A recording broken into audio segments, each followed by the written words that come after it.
According to research, most civilians will see between 1.5 to 2 critical events in their life. Depending on the research that you read, most public safety officers, police officers will see between 400 and 800 critical events in their 20-year career. That tells me a couple of things. One, they're pretty badass because they keep going to the things that most people can't handle one or two of in their life.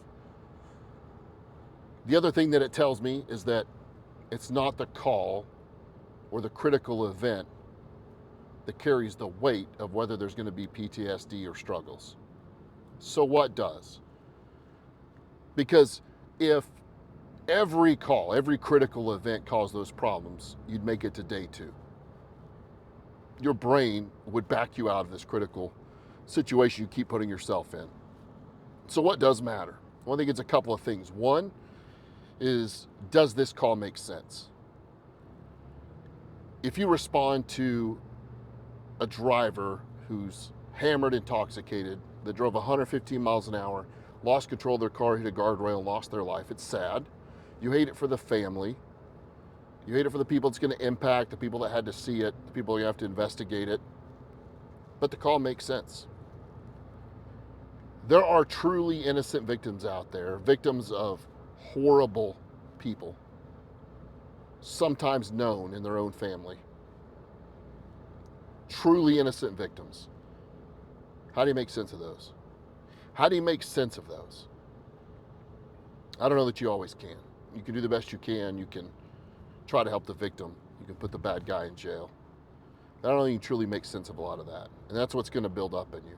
The other part of this that I think encapsulates it so well is the understanding with EMDR that today's dysfunctional emotions are created by previous life events that left us feeling helpless, hopeless, and not good enough. And that is what's being re-triggered. The helpless, hopeless, not good enough. Now, you may have seen me or heard me say on another video or podcast that when I first heard those words, I thought I'd have to change them for my type A people, for my public safety, for my military. Because you call me helpless in person, it may not go very well for you. It may be offensive. But every time I say that, events that left us feeling helpless, hopeless, not good enough, that is what's re-triggered. Every public safety member, military member, victim of a trauma that I say that to says, yep, that's exactly how it feels. That's exactly how it feels. No matter how tough I try to feel about it, how much I try to white knuckle life to get away from it, that's exactly how it feels. And that's what I feel when that stuff's re-triggered. That makes the difference. So how do we deal with that?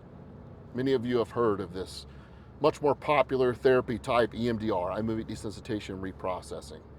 It's been around for a long time. I truly believe that it's gaining popularity, one, because it works and we have social media now and things get spread more and people are seeing it.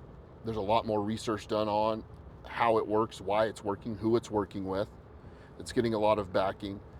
But two, as we traverse through the last 24 years of being at war, we have a lot of people coming back with repeated exposures to combat, repeated exposures to being overseas, repeated exposures, more and more men and women than in many of the years before when we weren't actively fighting war, especially in multiple countries. We had to figure out how to get better at it.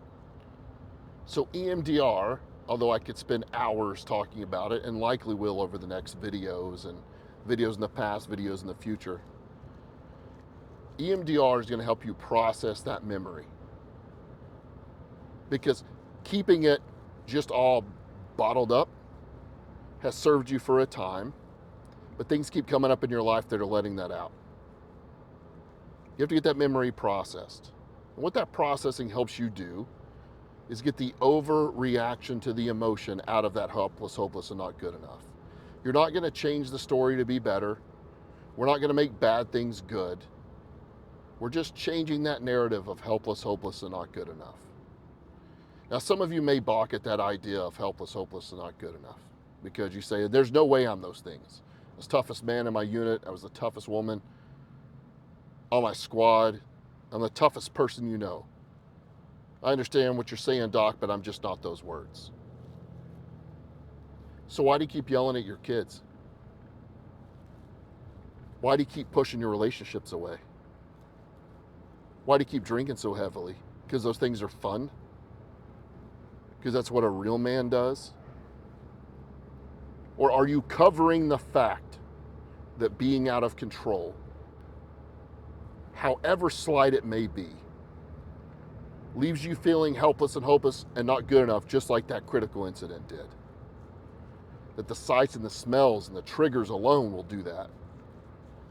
But the things that make you feel that way are re-triggering those incidents.